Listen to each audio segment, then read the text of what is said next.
So a few months ago, I spent about 7 hours with John Mackey, the founder of Whole Foods. And it was during one of our conversations that John told me one of the craziest things that anyone has ever said about the podcast. By the time I met him, he had already listened to over 100 episodes.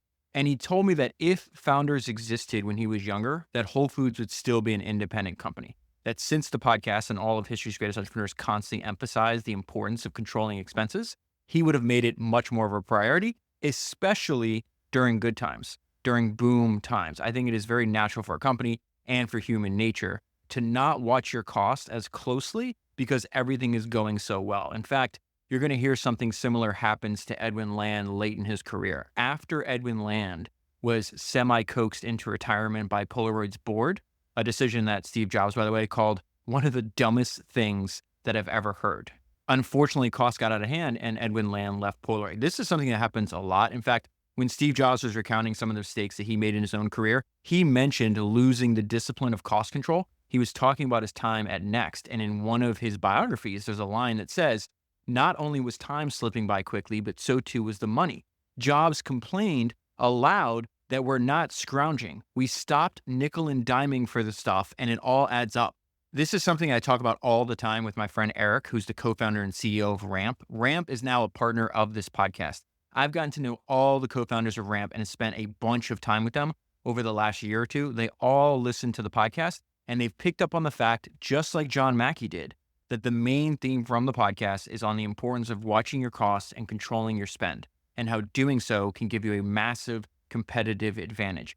That is the reason that Ramp exists. Ramp exists to give you everything you need to control your spend. Ramp exists to give you everything you need to control your costs. They give you easy-to-use corporate cards for your entire team, automated expense reporting, and cost control. Something that all of history's greatest entrepreneurs have in common is that they make cost control an obsession. In fact, if you go back to my conversation with John Mackey, he told me this shocking idea about the role that Walmart played in Whole Foods' success. And it has to do with how impossible it was for other people, other grocery stores, to compete with Sam Walton and Walmart. There was about a decade where grocery stores tried to compete with Walmart on price instead of competing on the higher end of the market with Whole Foods on quality. And if you try to compete with somebody that's obsessed with their cost control like Sam Walton was on price, you lose. Sam Walton would repeat that over and over and over again in his autobiography. One of my favorite lines from his autobiography, he says, "Our money was made by controlling expenses. You can make a lot of different mistakes and still recover if you run an efficient operation, or you can be brilliant and still go out of business if you're too inefficient. Ramp helps you run an efficient organization. Ramp is everything you need to control and optimize all of your financial operations on a single platform. Ramp's website is incredible. Make history's greatest entrepreneurs proud by going to ramp.com to learn how they can help your business control costs. That is ramp.com. I just finished re-listening to this entire episode. I am really proud of it. I think of Founders Podcast as a tool. In fact, I recorded this episode over 2 years ago. I have not been able to reread this book since then, but the podcast allows me to spend less than an hour. I spent less than an hour re-listening to this episode, and I'm instantly reminded of all the valuable ideas and insights that I've since forgotten. I hope your experience is the same, and I hope you enjoy this episode as much as I did. Polaroid followed a path that has since become familiar in Silicon Valley. Tech genius founder has a fantastic idea and finds like-minded colleagues to develop it. They pull a ridiculous number of all-nighters to do so, with as much passion for the problem-solving as for the product. Venture capital and smart marketing follows. Everyone gets rich, but not for the sake of getting rich. The possibilities seem limitless. The most obvious parallel is to Apple. Both companies specialized in relentless, obsessive refinement of their technologies. Both were established close to great research universities to attract talent. Both fetishized superior, elegant, covetable product design. And both companies exploded in size and wealth under an in-house visionary genius. At Apple, that was Steve Jobs. At Polaroid, it was Edwin Land. Just as all Apple stories lead back to Jobs, Polaroid lore always focuses on Land. In his time, he was as public a figure as Jobs. Land and his company were for more than 4 decades indivisible. At Polaroid's annual meetings, Land got up on stage, deploying every bit of his considerable magnetism, and put his company's next big thing through its paces. A generation later, Jobs did the same thing. Both men were college dropouts. Both became as rich as anyone could ever wish to be, and both insisted that their inventions would change the fundamental nature of human interaction. Jobs, more than once, expressed his deep admiration for Edwin Land. He called him a national treasure. After Land was coaxed into retirement by Polaroid's board, Jobs called the decision one of the dumbest things I've ever heard of. The two men met 3 times when Apple was on the rise. The two inventors described to each other a singular experience. Each had imagined a perfect new product, whole, already manufactured, and sitting before him, and then spent years prodding executives, engineers, and factories to create it with as few compromises as possible. Polaroid operated almost like a scientific think tank that happened to regularly pop out a profitable consumer product. Land was frequently criticized by Wall Street analysts for spending too much on his R&D operation. That was Land's philosophy. Do some interesting science that is all your own, and if it is, in his words, manifestly important and nearly impossible, it will be fulfilling and maybe even a way to get rich. That was an excerpt from the book that I'm going to talk to you about today, which is Instant, the Story of Polaroid, and it was written by Christopher Bonanos. So this is the 3rd book that I've read about Edwin Land in the last about 10 days. In fact, all 3 of the books that I have read in the last 10 days, I actually reread. So in total, I've read 5 biographies of Edwin Land. 3 of them I've read twice. So if you haven't listened to the past episodes, make sure you go back. It's episode 263, 132, 133, 134, and 40. I'll put these in the show notes as well so you can remember them. And the reason I spent time reading almost 1,000 pages or rereading almost 1,000 pages of Edwin Land is very simple. If Steve Jobs studied Edwin Land, I think every other founder should as well. And the book I hold in my hand does a really great job, maybe the best out of every book that I've read on Edwin Land so far, comparing and contrasting and really showing how much, in many ways, Edwin Land was Steve Jobs before Steve Jobs. So I want to jump right into a story from his early childhood. And it says, nearly every account of Edwin Land's youth conforms to the classic boyhood inventor cliches. Did he once blow all the fuses in his parents' house? Of course he did, when he was 6 years old. Did he once disassemble a significant household object, resulting in parental anger or parental pride? Certainly. So it's really fascinating. That paragraph really jumps out because I've also started to reread the book, Becoming Steve Jobs, The Evolution of a Reckless Upstart into a Visionary Leader. And the section I just got to, in fact, I was reading this last night, was something that Steve Jobs' father did that I thought was really, really brilliant from a parenting perspective. Is his father was a craftsman. He had his own workshop in his garage, and when Steve was 5 years old, he took Steve in the garage, cleared off a part of his workbench and said, Steve, this is now your workbench. And he showed his son how to build things, that you could manipulate the devices and the things that are in the house, and that everything around you was made by somebody else. And they had to learn how to do that. And so his father encouraged him to take things apart, to realize that you can build new things, you can combine new things in interesting ways. And it's fascinating that Land is doing this at 6 years old because Jobs was doing this exact same thing at that age. The second thing I want to point out to you is that they both optimized for breadth as well as depth. They did not, this is one of the biggest criticisms that Steve Jobs had of Bill Gates. He has a hilarious quote where he's like, he would have been a broader person if he would have dropped acid. So it says, Land was introverted in person, but supremely confident when it came to his ideas. Accustomed as we are today to the Silicon Valley style, this may imply that he was a big nerd, but that is not right. Alongside his scientific passions lay knowledge of art, music, and literature.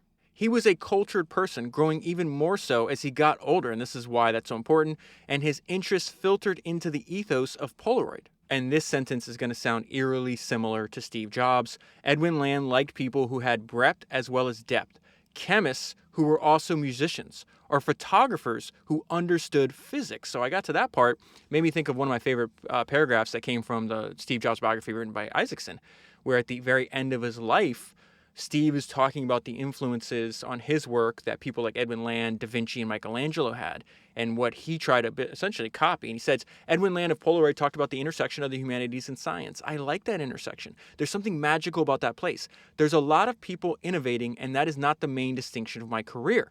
The reason Apple resonates with people is that there's a deep current of humanity in our innovation.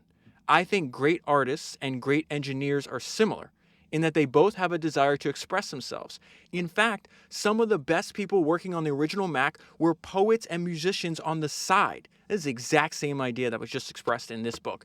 Let me finish this sentence that Jobs has here, because I think it even expresses that idea on a deeper level. In the 70s, computers became a way for people to express their creativity. Great artists like Leonardo da Vinci and Michelangelo were also great at science.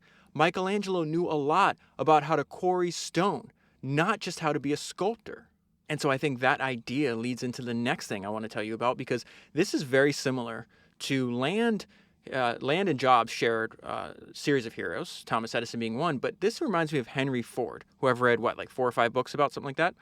And Land was looking for ways to get undiscovered talent. He got a lot of talent from MIT, from Harvard, because Polaroid is obviously right next to them. But he desired what he wanted. He's like, I want somebody to come brand new to my company so I can teach them the way I do science and the way that we do our experiments. I don't want to have to take somebody that's already been trained up fully in the wrong ways to do things. And so he winds up developing a close relationship to an art history professor.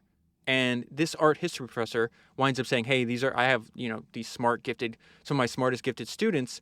I bet you they'll work well at Polaroid. And so Henry Ford did that exact same thing. He's like, I just want somebody brand new, and then I will train them myself. I'm not going to outsource the training and education that I need for my company to somebody else. Land grew close to Clarence Kennedy, who was an art history professor at Smith College and also a fine photographer. Their relationship not only helped refine Land's eye, but also began to feed Polaroid with brainy, aesthetically inclined Smith graduates. So think about the competition for an MIT graduate or the competition for a Harvard graduate compared to the competition for a technology company. Remember, Land built, if this is your first, maybe you don't know this, but if this is your first time ever hearing about Edwin Land built one of the greatest technology monopolies of his day. And so this is a technology company founder targeting art history graduates. So it says he began to feed Polaroid with brainy, aesthetically inclined Smith graduates, handpicked and recommended by Kennedy. It was a clever, and this is the reason I'm reading this to you, it was a clever end run around the competition for talent, because few corporations were hiring female scientists, and even fewer were looking for them in Smith's art history department. And here's another parallel to Jobs. Land was extraordinarily tenacious. As a child, Land had been forced to visit an aunt he disliked. As he sat in the back seat of his parents' car, he set his jaw and told himself, I will never let anyone else tell me what to do ever again. Land's control over his company was nearly absolute, and he exercised it to a degree that was compelling and sometimes exhausting. And so I just have one more example from his early life, and then we'll get into the beginning of Polaroid. And again, this is parallels to Jobs as well. And it's this idea that Land found what he wanted to do at a very young age, and he did it till he died. His work may be called different things, but essentially, to me, after reading so much about him, from the age of 17 until he retires, forced out when he's like 71, 72, something like that, he's working on Polaroid. It is all Polaroid. Just like if you go back and look at Steve Jobs' early life, he had this desire to build these devices to create some kind of tangible product. He does that at an extremely young age, and we know he works on that until he dies. And so even though Land did not grow up, and it says it didn't really grow up in like an intellectual household, there wasn't a lot of books in his house. His parents didn't prioritize reading. He actually found himself a copy of a book that was published in 1911, and it's by this physicist named Robert Wood. And so I talked about this last week, how Land said that he would read this book at night, how other people read the Bible. He would sleep with it under his pillow. And one particular chapter influenced his life's work, and that was a chapter about the polarization of light. And so the very first invention that he does, the first 2 decades of his career is all about polarization. So I'm just going to give you a quick overview because it was very confusing to me. I had to reread it, but Land is able to give a simple explanation of what it was that he invented. A polarizer is a unique type of filter. If you picture a beam of light as a handful of thrown straws oriented in every direction, the polarizing filter is a picket fence. The only straws, or the only light that comes through, are the ones that align with the slots between the pickets. Adding a polarizing layer to sunglasses blocks light vibrating in that one plane, wiping out the glare and helping drivers see the road. And he used the example of helping drivers see and then adding it to sunglasses is because those are the two main domains that he tried to build his business on before he invented the industry of instant photography. And I think that speaks to another reason why he's so important to study, is because for the first 2 decades of his career, to the point he is 37 years old. Remember, he starts on his experiments when he's 17. By the time he's 37, he's achieved everything he wants except success. And so when you read a biography of Edwin Land, you see an incredibly smart, gifted, driven, focused person endure decade after decade of struggle. And more importantly, finally work his way through. So he gets to Harvard, does not stay very long, and it's because of this. He withdrew, frustrated by the rigidity of the classroom and his unserious classmates. So he turns his apartment into basically a lab for the experiments of polarization. He's going to wind up just at age 19. He actually gets his first scientific breakthrough. And so this is a quick description of his scientific breakthrough. It says his innovation was one that a few people had tried before him without success. So he had the idea, it's like, hey, we can't grow large crystals because there's actually polarizers that exist in nature. So he had studied the entire history of the field that he's trying to do. And he's like, everybody's trying to grow big crystals. What if I grow millions of what he called submicroscopic crystals? Then if I could line them up somehow, it might do the same, like it might do the trick. It might actually polarize light. And he put it on a clear sheet, and the alignment of these millions of submicroscopic crystals on a sheet turns it into a filter. And this was an extremely big deal. It says Land, aged just 19, first broke through. His first synthetic polarizer, the world's first, was a genuinely major scientific discovery. And then it goes through all the ideas, the different ideas, commercial applications that he thought he could, like the synthetic polarizers could be used for. He had a mindset very similar to Thomas Edison. If you go back and read Edison's biography, he's like, I only want to invent things that actually have an application, that the public finds so useful that they will buy. That was like his main ethos. And what was fascinating about, like, I'm going to skip over that part where they're describing all the different applications that Land is hypothesizing about, because there's another parallel to Jobs and this idea where, in Jobs, he had like a second or third act. He was forced to reinvent himself and the company he founded. Same thing with Edwin Land. You may be noticing that none of this has anything to do with instant photography. Polarizers rather than pictures would define the first 2 decades of Land's intellectual life and would establish his company. Instant photos were an idea that came later on, a secondary business around which his company was completely recreated. So the first version of Polaroid, the company, is actually called Land Wheelwright Laboratories. It's his last name and the last name of his partner. The first product they make out of this laboratory is actually going to be called Polaroid. So then they changed the name of the company around their product, okay? But the reason I want to read this to you is because Land had a gifted way of managing people. And one way he did that was he would orient them around a mission. So this is going to remind me, one of my favorite quotes from Jeff Bezos is that missionaries make better products, that you usually attract 2 different types of people to your company, missionaries and mercenaries. Mercenaries are there for the perks, the money, maybe the prestige or status. The missionaries make better products because they believe in what the actual company is doing. It is not just a company to them. And we see at the very beginning of his career, same situation here with Land. A chalkboard in their lab read, every night, 50 people will die from highway glare.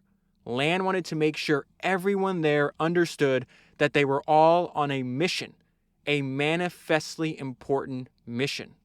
And so that was Edwin Land's first big idea. He's like, hey, these polarizers, yeah, we could put them on sunglasses, but we could also put them on windshields and headlights, and then we could reduce, at the time, this is in the 1920s, a lot of people were dying due to headlight glare at night. Driving at night was a lot more dangerous than it is now. He is also going to fail at convincing Detroit to actually adopt his invention, which was a very important failure for him to experience because it taught him, he's like, hey, I don't want anybody between me and the customer. So I want to design a product that I have complete control over and that I can go and sell directly to customers. So Edwin Land is definitely one of the entrepreneurs that I most admire, but I want to make it clear, I admire like his work and what he brought to the world and his ideas on how to do something that's manifestly important. I do not want his personal life. Here's an example of that. Though by all accounts, he and Terry had a fine marriage, one that lasted 61 years, she would certainly get frustrated at his absence and his distractedness. One of his employees recalls accompanying him on a night when he had to pick her up at Logan Airport, and he was quite a bit later than he said he would be. As they arrived, Terry shouted, "You're always late. You've always been late." Even when Jennifer, which is their daughter, graduated and kept giving him a hard time all the way back to their home in Cambridge. Land didn't say a word, and after dropping her off at the house, he went back to the office. Everyone who worked for Land seems to have a memory of the man's intense workdays, whether in the early years or decades later. There's a story I've read previously in another biography of Edwin Land that demonstrates this point exactly. He's at his father's funeral, and I think his nephew asks him, "Hey, Edwin, why don't we ever see you? You're never at any family gatherings. We'd like to get to spend more time with you," that kind of thing. And his response is, my work is my life. And so this over-optimization of your professional life at the detriment of your personal life is something I read over and over again in the biographies. And some entrepreneurs regret that they did that, and some get to the end of their life and don't regret it. Another interest of Edwin Land's that informed the way he built his company was the fact that words and language and literature and books were extremely important to him. He's got this fantastic idea of having somebody within your company, and he calls them the keeper of the language. Check this out. Land could write, too. As Polaroid grew, his letters to shareholders gradually became a particularly dramatic showcase for his language and his thinking. And let me interrupt myself here. There's another story where people are like, what did you want when you were younger? What was your goal in life? He's like, I wanted to be the world's greatest scientist, and I wanted to be the world's greatest novelist. So that gives you an idea of the scope of his thinking, right? These letters were really more like personal mission statements. They're thoughtful and compact and just eccentric enough to be completely engaging. Instead of discussing earnings and growth, they laid out Land's world, inviting everyone to join him. He cared about words. When he elevated the marketing executive Ted Voss to become a corporate officer, Land gave him a 4-word job description: keeper of the language. So I mentioned earlier how just like Jobs had to reinvent Apple when he came back, Edwin Land had to reinvent his company. There's a line of demarcation in the history of Polaroid, if you think about it. And that line of demarcation is World War II. Pre-World War II, they're having some success selling polarized sunglasses. They invented 3D technology for movies, but it wasn't adopted by the movie industry. And they're trying to invent a way to reduce headlight glare for the automobile industry to not a lot of success. Then you have all the war work they did, which was rather remarkable. How Polaroid, like almost every other American business, kind of turned on a dime, where they go from trying to produce things for the consumer to things that will help the Allies win the war. And then once World War II comes to an end, then is the history of Polaroid, why we know the company's name. It's all the invention of the instant photography industry and the instant camera. And that becomes Land's focus for the remainder 30 years of his career. And so before I jump into the instant photography, I just want to bring one sentence that describes a tiny part of Polaroid's war work, and really just a way to understand that we're not dealing with a normal person here. Wartime production brought out one aspect of Land's personality that nearly everyone from Polaroid remembers: his ability to invent on the spur of the moment. One time, an Air Force general called Land to ask for advice about a problem with his gun sights. Land's reply was that he would fly down to Washington the next day to describe the solution. The general said, "Oh, so you have a solution?" And Land responded, "No, but I'll have one by then." And he did. He invented the ring sight based on circular polarizers, something that was invented overnight and on demand. And the great thing about this book, compared to the other biographies of Edwin Land that I've read, is there is a ton of pictures. So you can actually see all the different, not only the inventions that Polaroid did during the war, but before the war and then after the war. If I ever write a biography or something about what I've learned from doing all this research for founders, I would make it look like this book. It's less than 200 pages, and I think that a ton of books have these pictures, but they're usually in groups together, halfway through the book, where this is spread out the entire time, and you actually see the picture of what they're talking about at that point. So if they're talking about the SX70, they show what it looked like at the very beginning, say in the 1940s, and its finalized form in the 1970s. It actually enhances, at least it greatly enhanced my understanding of what was taking place at that point in Polaroid history. It's fantastic. So I want to skip ahead to where he gets this idea, where he has this visualization in his mind of this instant camera, where it's his daughter asks him, it's this famous founding myth of the SX70. It's we took pictures, Daddy, why can't I see them now? And Land's why didn't I ask that question? And I just want to pull this one paragraph out for you, because this is something that you see over and over again as you study history, that great inventions have a tendency to seem obvious after the fact. It's almost like we're under this mass psychosis. And it says, inventors sometimes experience a fevered paranoia just after they had a great idea. And this is why. It seems so clear and burns so bright that they're sure someone else will come up with the same thing any moment. And they compare the experience that Land is going through in his life and career with the founders of Xerox. I have 2 books on the founders of Xerox, another great technology monopoly that I can't believe I haven't covered on the podcast yet. So that's my fault. I will rectify that soon in the future. So it says Land's contemporary, Chester Carlson, after his own invention of the Xerox photocopier, immediately called up a friend, dictated his scheme, and asked the friend to sign and date the notes. Land already had a strong patenting instinct, and by coincidence, his patent lawyer, Donald Brown, happened to be on vacation in Santa Fe, New Mexico himself, where Land is having this experience, okay? The two spent half the night getting everything written down. Now, this is a funny joke, because Land was gifted at, he's very much a showman, obviously extremely intelligent, could describe even a complex idea in a very simple way, but it's humorous. But the reason I want to bring it to your attention is because it speaks to one of the most important things that entrepreneurs can do, and that's the idea of perseverance and persistence.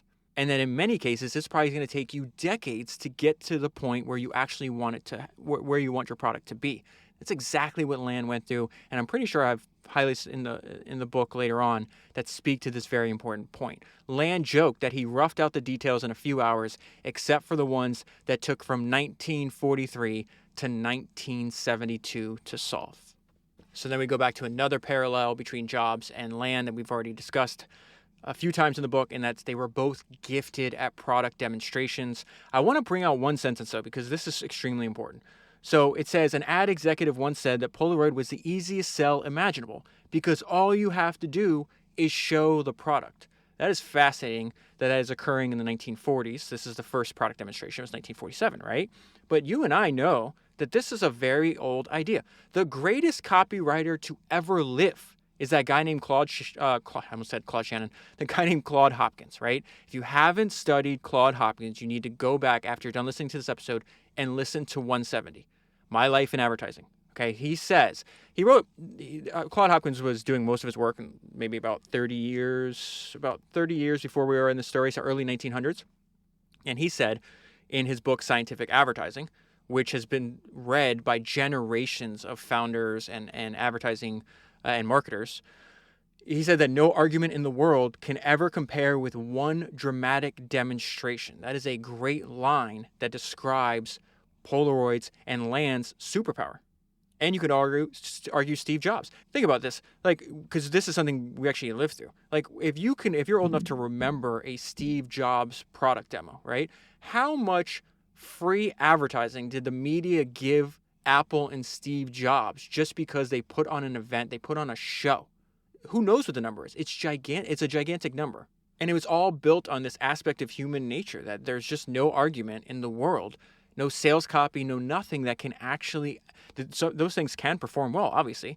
That's what Claude Hopkins did for, every day, 12 hours a day, 7 days a week for his entire life. But his whole point is I'm gifted with words, and I'm telling you right now, I'm gifted with copy. And I'm telling you right now that no argument in the world can ever compare with one dramatic demonstration. And we see that not only in the presentations that Edwin Land does for the company, which I'm about to read to you here, but also when they go and try to sell the product. When they put them in stores, they don't have it just hidden in a box. They have people there saying, hey, try this camera, take a picture. This is going to blow your mind. And when people see, hey, I took this picture, it usually takes 50 to 60 seconds for the Polaroid to appear. People go crazy, start pushing each other, grabbing things. So again, I think that idea is extremely important, and it's an old idea. Hopkins wrote that, 110, 120 years ago, and it's still true to this day, which is fascinating. So let's go to where one of the most famous pictures ever taken. If you Google image search Edwin Land, this is one of the first pictures that come up. It's him looking at his own face, right? It says what he revealed was a perfect portrait of himself. It may have been an accident that the 8x10 camera produced a photo almost the same size of his actual face, but it only added to the eeriness.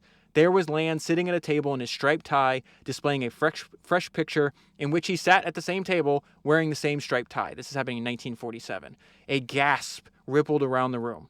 Newspapers all over the country ran the story. So again, I just got done saying how much free publicity did the media give Steve Jobs because of his dramatic demonstration skills. Same exact thing is happening here. This has built the success. The commercial success that Polaroid enjoyed was built on this. The fact that not only did they have an invention that was patentable, right? The one they own completely and they could sell directly to customers, but they were gifted at getting publicity. One day I'll learn how to pronounce that word. And the reason that it was such an important story is because it was a genuine technological advancement. And they talk about this. Remember that amateur photography in 1947 had come along only a modest amount since George Eastman, that's the founder of Kodak, first film in 1888. So that is what, almost 60 years. In 60 years, the only thing that was getting better was the cameras. But the processing of the film had not changed. That's crazy. It says when it came time to process your pictures, you had two choices. Build yourself a darkroom, which you know no one's going to do unless you're super into photography, right? Or get your film to a lab. The leap to Polaroid, this is such great language by Christopher, and I hope I'm probably pronouncing his last name incorrectly, but he's a really good writer. Christopher Bonanos. Bonanos, maybe. The leap to Polaroid was like replacing a messenger on horseback with your first telephone. And I really do hope you pick up the book because on the very next page, it shows, okay, the camera that Polaroid was able to make in 1947 doesn't look at all like the final version, the version that he saw in his mind, one that you could almost fit in a pocket. I mean, there's another story I have to tell you a little bit about that. But the idea is like, I want something that, you carry with you, you can fit in your pocket, you could take pictures all day long. The first Land camera, the first Polaroid camera does not look like that. And what this book does so great is that you see the dimensions, you see the pictures, you see the evolution of these ideas, this slow iteration, decade after decade after decade. Here's another idea that you and I should copy, and it's this idea that you should hire a paid critic. So I'm going to read this to you. This is an idea that I first discovered when I read the biography of the co-founder of Sony. I covered that book all the way back on Founders 102. If you haven't listened to that, make sure you listen to it and then read the book because Edwin Land learned from Akio Morita. And I've heard his name pronounced a couple different ways, but that's the way I pronounce it. Steve Jobs studied Akio Morita, and Jeff Bezos have all been on record. There's been a ton of founders, but those are the three that popped to my mind. And I'm going to tell you why that idea is so powerful and why I've mentioned on several podcasts when it pops up because I think it's important. And so we're seeing that right here. It says for a retainer of $100 a month, Land got Ansel Adams. So Ansel Adams is maybe the most famous photographer in this time period.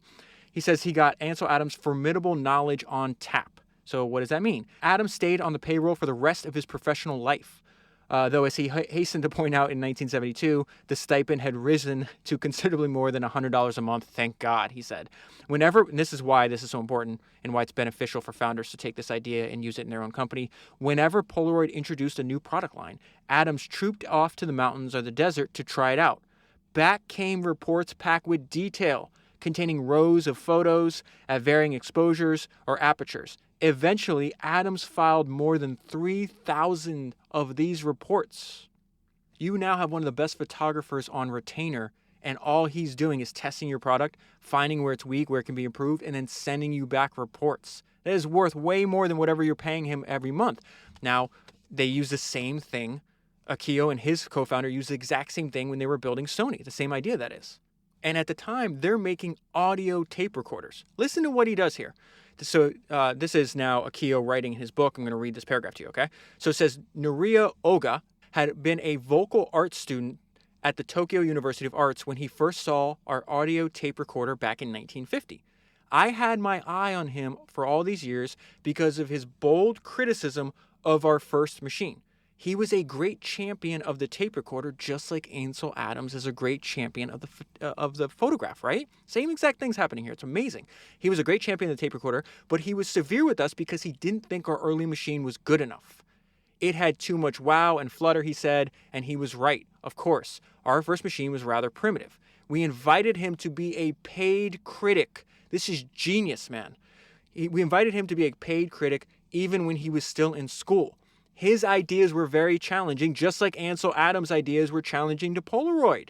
And Noria also had a brain because he said then, a ballet dancer needs a mirror to perfect her style and her technique. And so that is exactly what he is giving to Sony. Sony's the ballet dancer, I'm the mirror. Now here's the punchline, it's even crazier. At the time that this book was written, which I think is probably, it's got to be 25 years old, maybe even older, Noria was the president of Sony. He starts off working for Sony as a paid critic when he's still at university. And he winds up being so good and so dedicated that he winds up working his way all the way up to the president of Sony. It's one of my favorite stories. So once the camera's released, It's immediately successful. They sell more than they can even produce. And again, this is why it's really important to study Edwin Land, because he founded one of the great technology monopolies of his day. And with that comes monopoly profits. What was it like to work at Polaroid in its heyday? For one thing, the company had a lot of money. Because the Land photography system was a technological outlier with all the necessary patents locked up, it was going to be a long time before it was commercially challenged. Polaroid was able to sit out the price competition that can force companies to nickel and dime their customers, suppliers, and employees. The profit margin on a package of film was 60%. So let's skip ahead to another parallel with Jobs, the fact that Polaroid was a one-man company. This idea also echoes throughout the history of entrepreneurship. The greatest entrepreneurs, you can think of them more as they're not building democracies. They're benevolent dictators. And here's an example of that. These little teams did not operate entirely without interference because Land was at the top of every invisible organizational chart. A former colleague once described his involvement by saying, "Don't kid yourself. Polaroid is a one-man company." Land circulated among the offices, roving, probing, asking questions, pausing only to catnap in a bark lounger he kept in his cluttered office. Occasionally, beleaguered employees hoped that he would get obsessed with something far away from their purview so they could avoid those late-night phone calls. That sentence is also found when you're studying how Steve Jobs approached building Apple. A lot of things said his focus is so intense that sometimes you wished it wasn't directed at you. So it's very similar to what these Polaroid employees are experiencing under Land.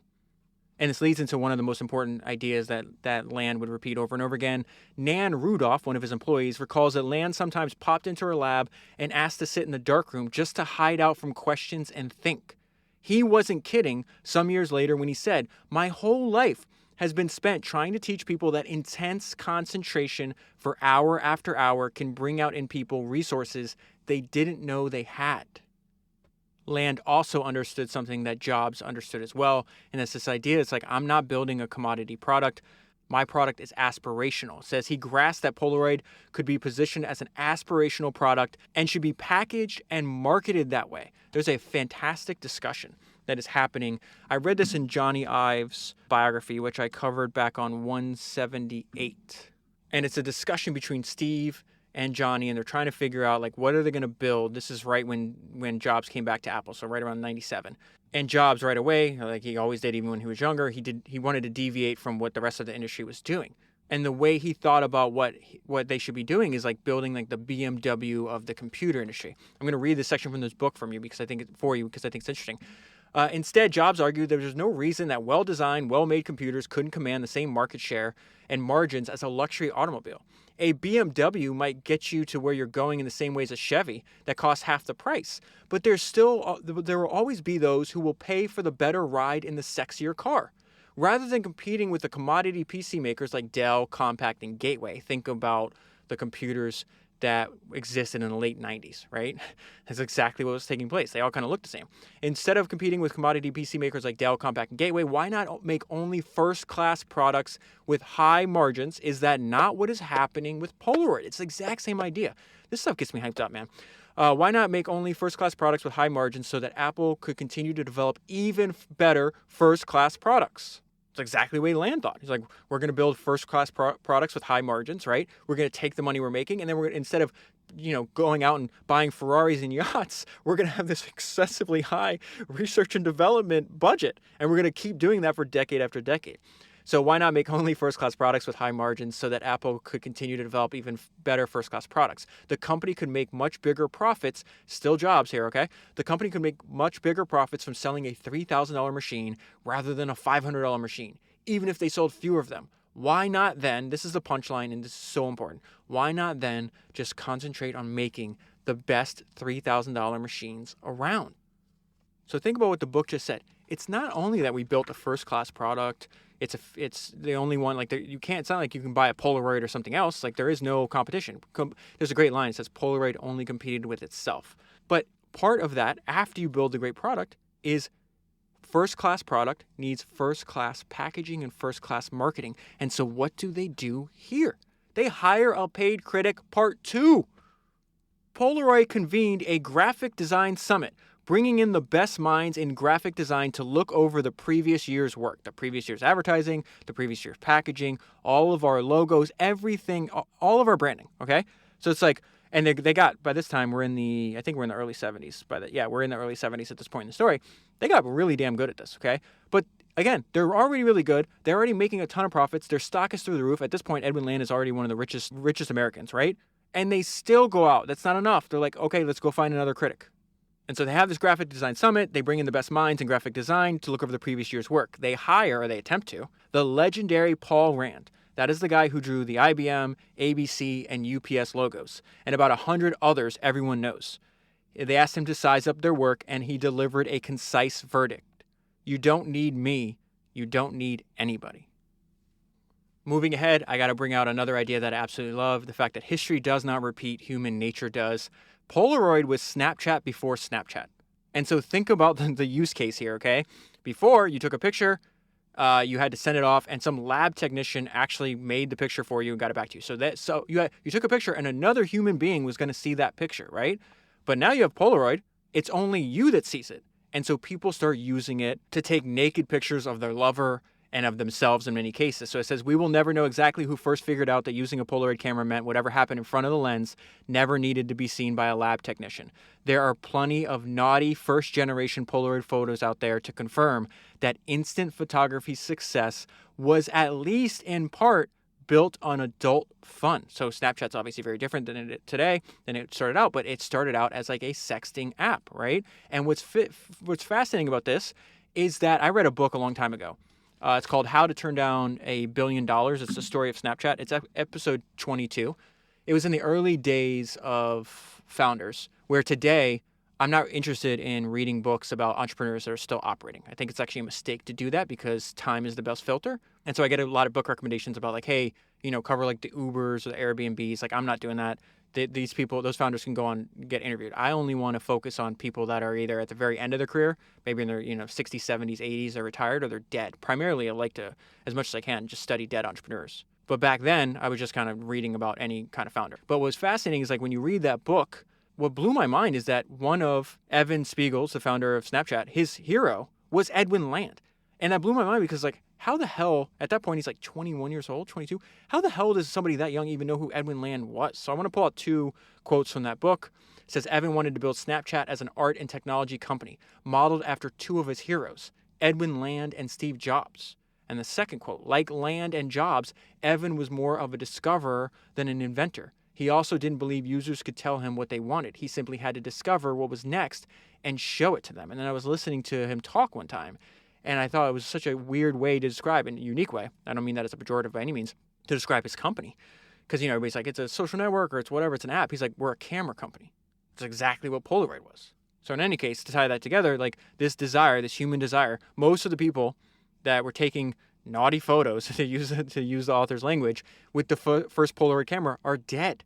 And yet, that was exactly the use case of the early days in Snapchat. History doesn't repeat, human nature does. Okay, so the next thing I want to talk to you about, this is my note. How is this even possible? How could he see the future so clearly? So this also speaks to the benefit of think about the innate knowledge that Edwin Land accumulated over his entire life. Thinking about light and all the different things you could do with it, the effects it has from 17 until 72 or whatever the number is, and all the different applications, like all the different experience and all the learnings from that experience goes into Edwin Land's brain. It's basically what I'm trying to say in an unclear way, right? And so as a result of this, he's built up this very unique set of knowledge that probably nobody else on the planet had. And it also gives you an idea of where things may be going. So in 1970, he is going to predict what sounds a hell of a lot like a smartphone. In 1970, Edwin Land stood before a movie crew in an empty factory outside Boston and, without a script, described the deep future of photography. We are still a long way from the camera that would be, like the telephone, something you use all day long. A camera which you would use not on the occasion for parties only, or for trips only, or when your grandchildren come to see you, but a camera that you would use as often as your pencil or your eyeglasses. It's going to be something that's always with you, he said, and it would be effortless. Point, shoot, see. The gesture would be as simple as, and here he demonstrated it, reaching into his coat, taking a wallet out of your breast pocket, holding it up, and pressing a button. This is the punchline. His future is our present. And what he's describing pretty nearly is a smartphone. In 1970, however, the only place you'd see such a thing was in a rerun of Star Trek. Now, I'm going to get to the part where I mentioned earlier, and the note here is like how your product is today is probably not the ideal way you want it to be. That is normal. It took Land 30 years to get there. So I think the implication of the story of Edwin Land is like, don't quit. Just keep working on it. You've already found, if you're lucky enough to already found your life's work, why would you stop? And what's remarkable is there's documentation of Land calling his shot decades before. As early as 1944, Land had told Bill McCune, who was like his second in command, they had like a weird relationship and they're going to wind up having a fight that makes Land leave the company. But Land told Bill McCune what he really wanted to build, and it was nothing but grace. McCune never forgot the conversation. I remember very well, he said, I can imagine a camera that is simple and easy to use. You simply look through the viewfinder and you push the shutter and out comes a finished, dry photograph in full color. 20 odd years later, it seemed both wildly advanced and within reach because the first Polaroid cameras did that, right? But they didn't do it in color. So it was like they did sepia and then black and white. And I may have the order reversed, but there was no, what he was talking about was like, yeah, I had this idea, I saw it in 1943, and I got all of it down except what took till 1972 to get. He's talking about not only the size of the camera, but also the fact that the print would be in color. And here's what's fascinating is because we're going to see another parallel between Polaroid and Sony. Land knew exactly how petite and how neat he wanted this camera to be. He went to one of his top engineers with a wooden box. It measured about 3.5 by 6.5 inches. The camera should be this size, Land told him. And the photographer will hold it vertical in front of his eyes and then click the shutter. Why that size? Why did Land want that size? It was so it would fit in your coat pocket. So then you would carry it with you often and easily. And this isn't ever stated. I don't think Land made many decisions for financial reason, but the reason, if you think about like why is that so important that you carry it with you, so therefore the more you carry it with you, the more you would use it. Well, most of their profits came from high margin film. So if we make the camera smaller, they're more likely to carry it with you. If you're more likely to carry it with you, you'll take more pictures. And if you take more pictures, you'll spend more money on film. Now, the reason I say there's a parallel with Sony here is because Land is not the first person to try to fit the product that they're making into a pocket. It kind of gets there. You need like a big pocket for Land's camera, but it was hilarious. Like in the story of Sony, they have this idea. They're like, hey, we're going to make a small radio powered, a small radio powered by batteries. And our goal, like the Keo gave the goal for the Sony engineers, just like Land is giving the goal for the Polaroid engineers. He's like, listen, our goal is that it needs to be small enough to fit into a shirt pocket. And he's like, we don't want it portable, we want it pocketable. And so they get it done, but it's a little larger than. It's just funny that they did this back in the day because, again, there is an element of showmanship to great entrepreneurship, isn't there? So it says it was a bit. I'm reading from Made in Japan right now. It was a bit bigger than a standard men's pocket, and that gave us a problem. We like the idea of being able to demonstrate how simple it would be to drop into a shirt pocket. So we came up with a simple solution.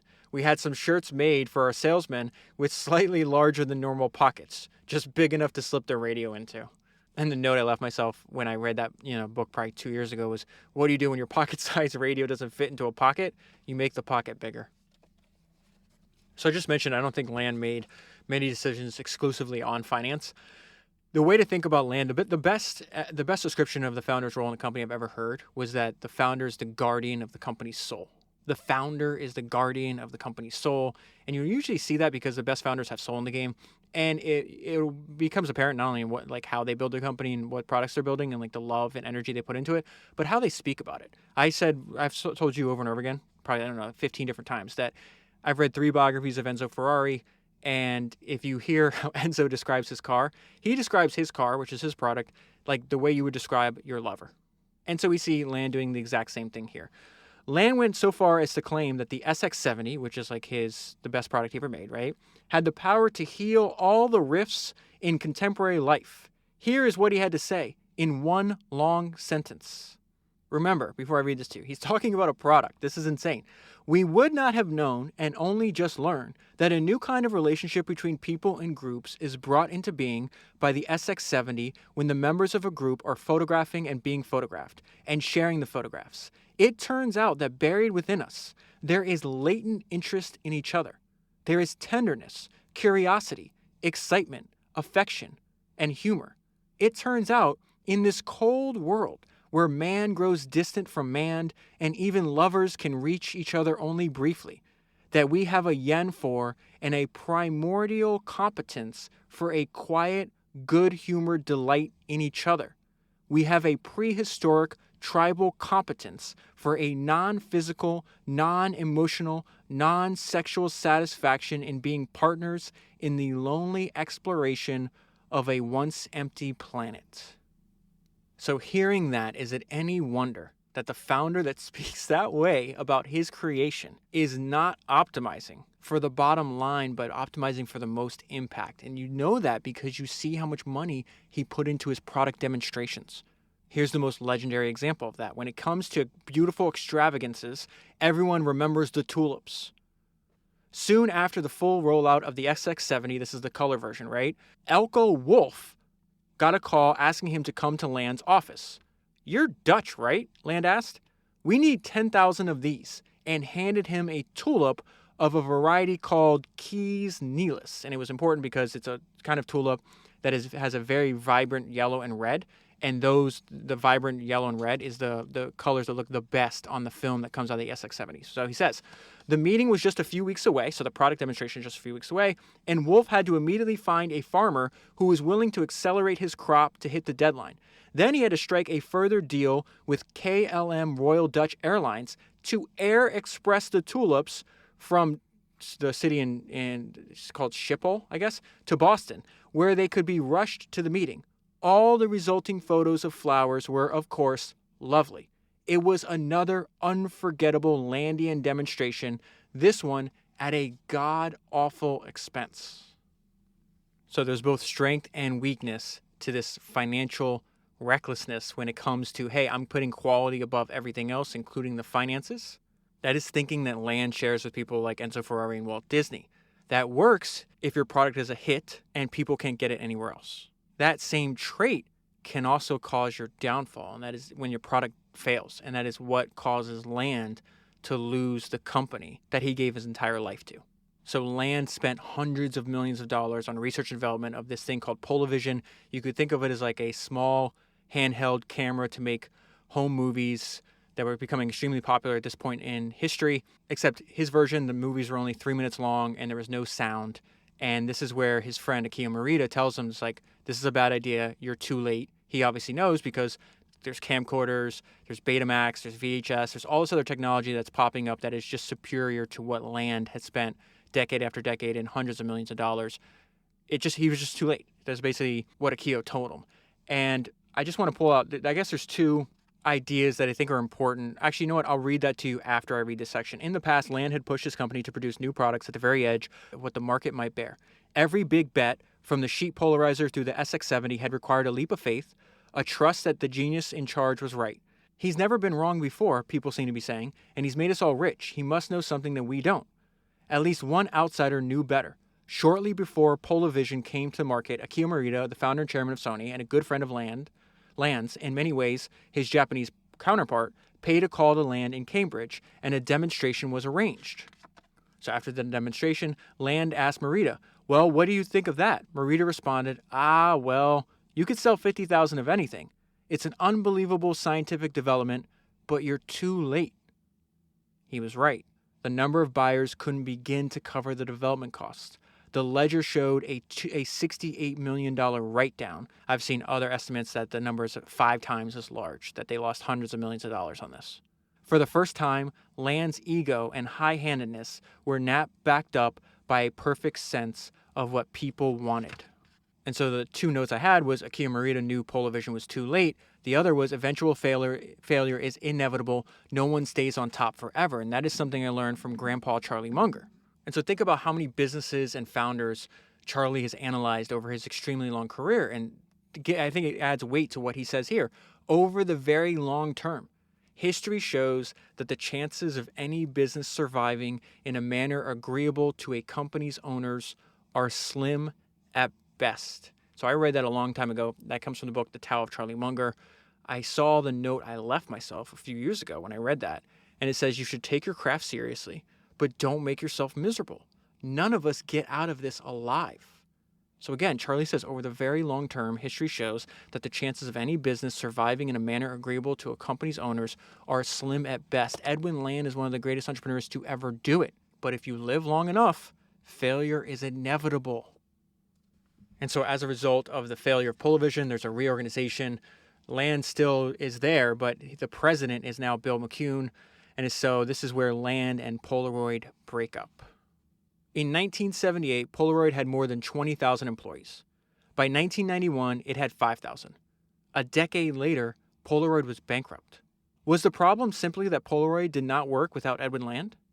Ken Olsen, the chairman of Digital Equipment Corporation and a longtime Polaroid board member, said that Land was teaching him how not to do succession.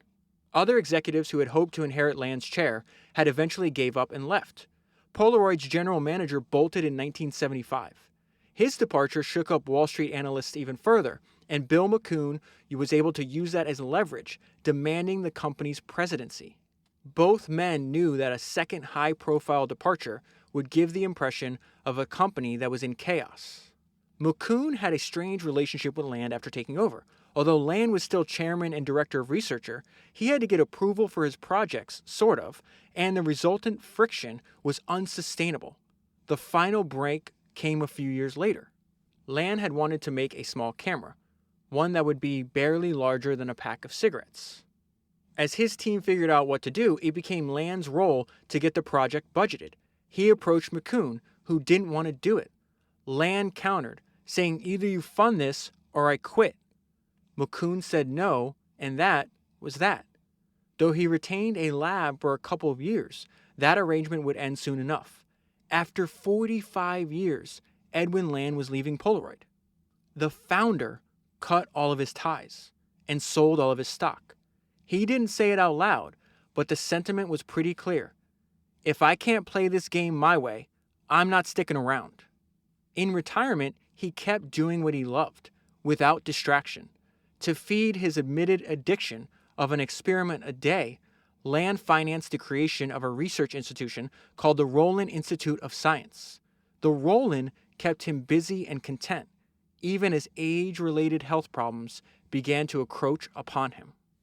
On March 1st, 1991, Land died at the age of 81. The World Wide Web was 9 weeks old. And that is where I'll leave it.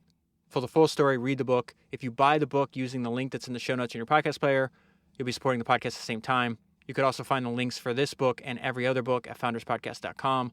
That is 264 books down, 1,000 to go, and I'll talk to you again soon. There's a great line in one of Edwin Land's biographies where it said, Land represented a generation of scientists that you would encounter if you were a young researcher in the late 1940s. These older generation scientists blew their own glass, did their own machining, made their own parts. They knew everything and they were independent.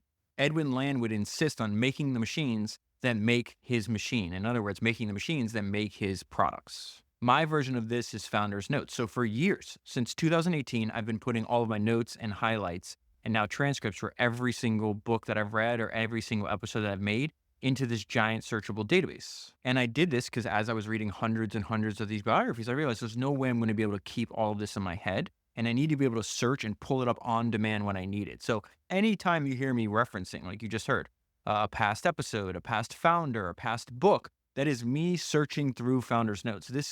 I need to be very clear about this. I built this tool for myself and used it for years before I made it publicly available to other people. And so if you go to foundersnotes.com and you sign up, the tool that you see is exactly what I see. I don't have a separate version. And then originally I thought I'd be the only person in the world that would ever see this. But what I realized is by having all this information in one giant database and allows you to search it, and there's a bunch of different ways you can go through this, but allowing you to search it, what I realized is it gives you the superpower of being able to tap into the collective knowledge of history's greatest entrepreneurs on demand when you need it. Like I said at the beginning of this podcast, I think of Founders Podcast as a tool, but the podcast is pushed to you. Founders Notes gives you the control to pull out the information when you need it. And so there's several different features, and I'll just explain to you real quick how I use each one. The very first one, the one I use the most, says search highlights. That is very standard. It's a keyword search. Any term, idea, person, book, anything that comes to mind that I want to more information about,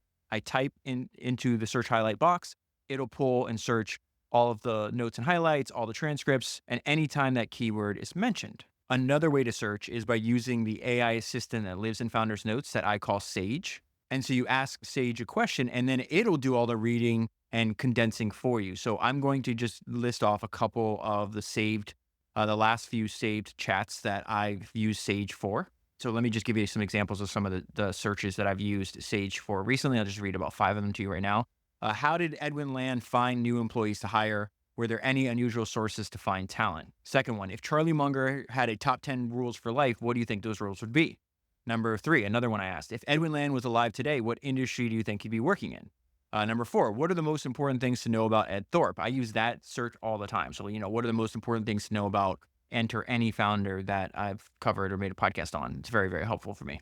And then finally, what did David learn most from his dinner with Charlie Munger? And so what Sage produces is this very concise summary and a list of ideas, usually in bullet point form or a numbered list, which is how I love to organize information. And so just in a few minutes, you get a great overview. And then, of course, you can see the sources and you can go and actually read every single thing that Sage read, which, would be probably 10 times, 15 times longer, maybe 20 times longer than the concise summary gives you. Another feature that Founders Notes has is called the highlight feed.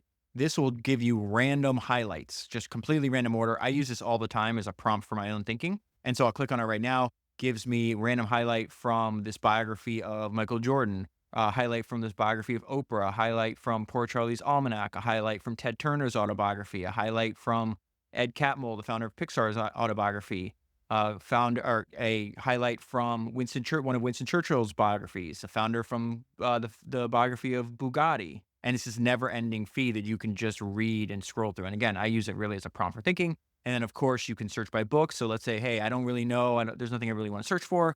You can go and review and see all my highlights for specific books. You can also see all the transcripts for all my episodes and be able to read and search through them. And all this taken together, I would argue it's the most valuable database in the world when it comes to learning from history's greatest entrepreneurs. And it's something I'm going to constantly, I can't make the podcast without it. So I have to update it all the time because I can't do my work without it. It is the machine that makes the machine. If you are also obsessed with learning from history like I am, I'd highly recommend going to foundersnotes.com and signing up today. That is foundersnotes with an S.com, just like the podcast. Thank you very much for your support. Thank you very much for listening, and I'll talk to you again soon.